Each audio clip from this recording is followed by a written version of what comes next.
For my personal belief, as well as to be a teacher, you really need to understand your cohort. 100%. You need to know who you're teaching.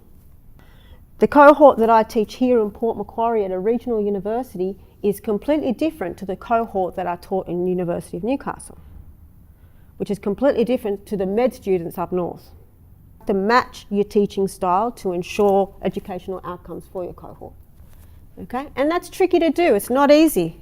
And teaching this cohort is 100 times harder than teaching Newcastle or up north because of the difference in abilities. All right, so let's have a look at this particular cohort of the guys that I teach.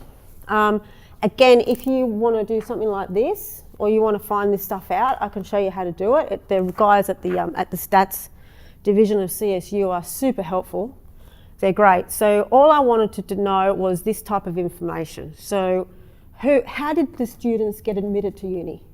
Okay, and it turns out that, as you can see, like half of them did not get into my particular course the usual way.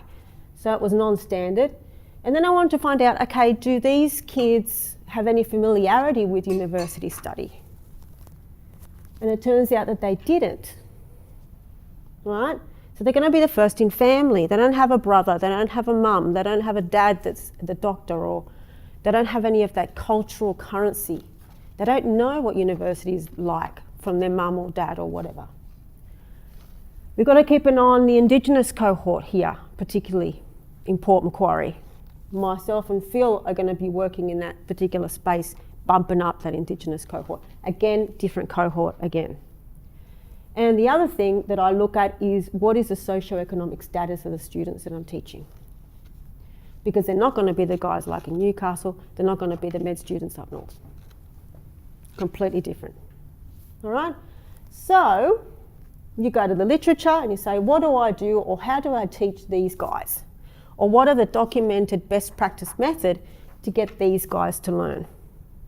Right? Which is going to be completely different to a different cohort. Right, so it turns out that these guys, you need to scaffold. You guys familiar with scaffolding? They need lots of practice. Practice, again, based on neuroscience perspective, is what gets those neurons firing together. Okay? Repetition and practice. These guys, or this type of cohort, needs feedback.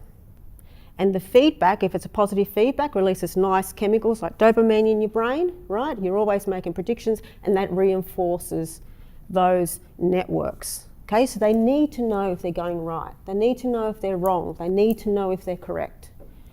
Multiple stages. They just don't need to know at halfway through the course and then at the end of the course. No, they need to know every lesson, how they're tracking.